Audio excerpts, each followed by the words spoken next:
Le Mali, le Burkina Faso et le Niger, des pays que j'aime beaucoup, sont en train de travailler dans un projet énorme de lancement de satellites avec la Russie. Salut tout le monde, toujours avec grand plaisir, un énorme plaisir de vous avoir. Merci infiniment de rentrer. Nous avons une nouvelle chaîne qui s'appelle Moekassons TV. Je vous encourage à aller vous y abonner, c'est toujours avec beaucoup de plaisir. En redondance à celle-ci, ok? Si ce n'est pas encore fait, faites-le s'il vous plaît. YouTube, de plus, nous dit que beaucoup parmi vous suivez les vidéos, mais vous n'êtes pas abonnés. Pourquoi, s'il vous plaît? Abonnez-vous, s'il vous plaît, c'est toujours avec beaucoup de plaisir.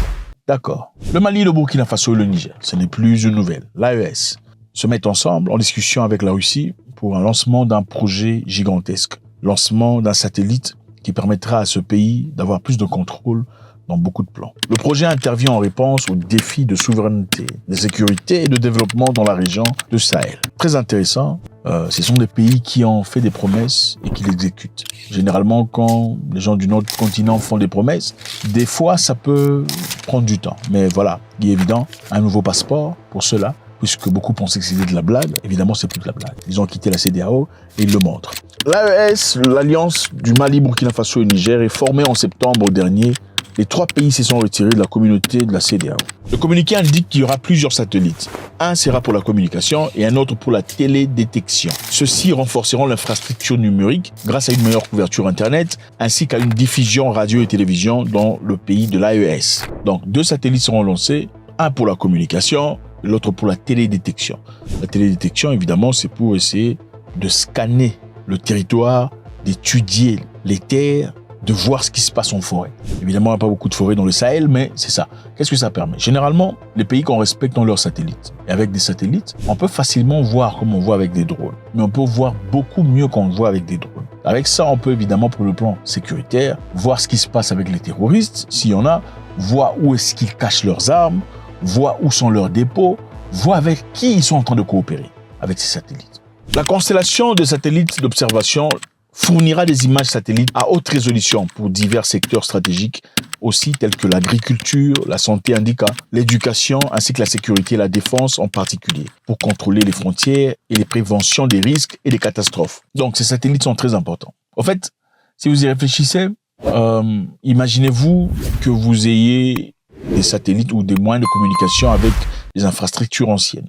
On ne sait pas tout à fait comment ils font, le Niger, le Mali et le Burkina Faso, mais supposons qu'ils ont des moyens à travers lesquels ils communiquent qui sont contrôlés par des forces ennemies. Il est normal de voir un pays utiliser des infrastructures privées d'un autre pays pour faire ses communications, ses appels et tout le bazar. Donc il y a facilité de pouvoir hacker ce que vous avez comme communication, y compris les appels du président de la République, quand on a accès à des infrastructures qui ne sont pas les vôtres. Maintenant, l'une des raisons pour lesquelles il est important que l'on acquiert des éléments et des infrastructures qui sont propres à soi, c'est pour la sécurité. Et voilà pourquoi l'AES a décidé de travailler avec la Russie. Parce qu'évidemment, dans le passé, les Européens vous donnent des infrastructures, mais ce n'est généralement pas pour vous à 100%. Okay? Vous utilisez et vous payez. C'est du pay-as-you-go. Le pay-as-you-go, ça veut aussi dire qu'ils peuvent avoir accès à vos données, vos coordonnées, vos appels privés et beaucoup d'autres choses s'ils le veulent et quand ils le veulent. Ce qui est important dans cette histoire est aussi sur le plan intelligentsia. Les États de l'AES prévoient également de former des experts locaux en technologie spatiale. Donc les Russes ne viendront pas seulement pour fabriquer, enfin établir les histoires. Les Russes viennent pour établir, mais aussi pour former les locaux, dans cette technologie. Il ne s'agit pas seulement de bénéficier de technologies russes, mais de former des experts locaux qui, à terme, assureront une gestion autonome de ces infrastructures, a déclaré le ministre nigérien de la Communication, Sidi Mohamed Raliaou. Encore une fois, pour la plupart des cas, si vous regardez dans beaucoup de pays africains, quand on fait venir des étrangers pour venir construire, que ce soit les routes, les infrastructures de télécommunications, les infrastructures électriques ou autre chose, généralement ces gens viennent, même pour les routes, pour les trains, pour tout ça, les rails, ils construisent ces infrastructures et ensuite se barrent. Quand ils se barrent, ils ne laissent pas la technologie aux locaux. Donc, avec cela, n'importe quand il y aura des soucis, quand vous aurez des difficultés, vous serez obligé de les rappeler pour qu'ils reviennent travailler. C'est un peu comme une souscription à perpétuité. Vous voyez un peu. Maintenant, avec les Russes, c'est pas le cas. Ils disent non, il n'y a pas de souci. On viendra chez vous, on va construire ce qu'il y a à construire, on va établir les satellites, mais par-dessus le marché, on va aussi vous équiper sur le plan intelligentsia, sur le plan intellectuel, afin de savoir comment maintenir, service, manager, gérer tout ce qu'on vous a établi. Parce qu'en fin de compte, c'est à vous. Ça vous appartient. En fait, il y a des pays africains ici, même le train, le rail, on sait, Depuis que le colon a établi les rails jusqu'à aujourd'hui, ce sont le même système que le colon a établi. Pas de différence.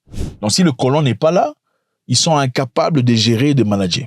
Cette histoire nous rappelle une histoire très intéressante. Vous savez, il y a très longtemps, les appels téléphoniques coûtaient très cher.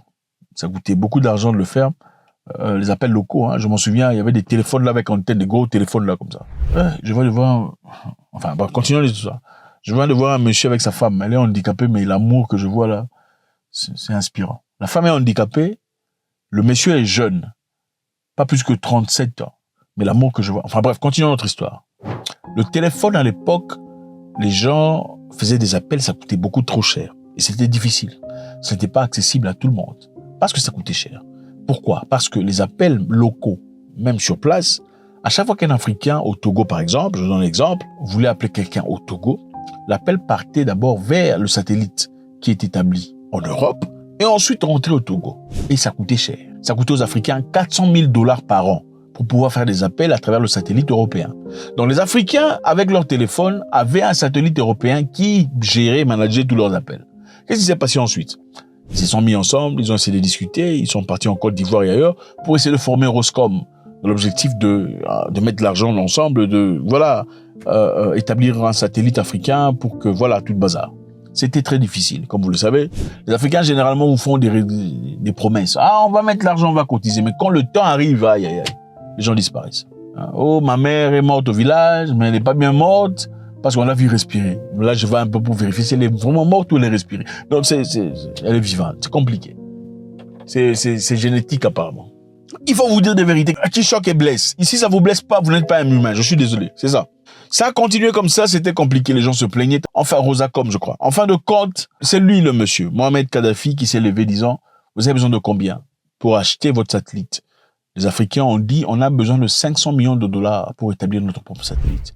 Mais si on n'a pas 500 millions de dollars pour notre propre satellite, on sera obligé de payer 400 millions de dollars chaque fois aux Européens pour faire des appels partant de l'Afrique vers l'Europe pour rentrer en Afrique. Kadhafi entra ses mains dans ses poches et il sortit 400 millions de dollars sur 500 millions. Il était capable de payer 500 millions, mais il n'a pas payé 500 millions, évidemment. Bien que j'ai de l'argent, je voudrais aussi vous donner l'occasion de participer, de contribuer. C'est comme ça que les Africains, pour la toute première fois, ont eu leur propre satellite. Télécommunication. Travail de mémoire. Donc c'est ça. Le Mali, le Burkina Faso, le Niger, encore une fois, se démarquent. Ils ne sont pas vos amis. Ils ne sont pas vos frères. Il faut arrêter vos histoires de fraternité à la con. D'ailleurs, vous êtes des menteurs. Vous mentez aux gens, oh, vous ne priez pas. Vous ne vous aimez pas. Il faut arrêter. Vous n'êtes pas frères. Vous servez des gens. Quand tu veux quelque chose de quelqu'un, tu l'appelles mon frère, mon frère, mon frère. Quand il n'a plus rien à t'offrir, ah, le gars là, je l'avais vu, c'est comme ça. C'est comme ça que vous faites. Sinon, vous parlerez dans les métros, vous direz bonjour, vous ne le faites pas. Il n'y a pas de fraternité. Il y a plus de fraternité entre noir et blanc qu'il y en a entre noir et noir. Il faut vous dire les vérités. C'est ça. Vous êtes plus fraternel aux blancs que vous n'êtes... Bon. Mali, Burkina Faso, Niger, ils ne sont pas vos amis. Eux, ils sont différents. Bon courage. Ça fait du bien de le savoir. C'est un projet qui commence, qui protégera l'intégrité informationnelle des données du pays, des 3 pays qui sont aujourd'hui une confédération. Faites-moi savoir ce que vous en pensez. J'aurai beaucoup de plaisir. Est-ce que vous pensez que le Mali, le Niger, le Burkina Faso sont partis pour le meilleur? Ou finalement, en fin de compte, ils seront obligés de rentrer dans la CEDEAO? God bless.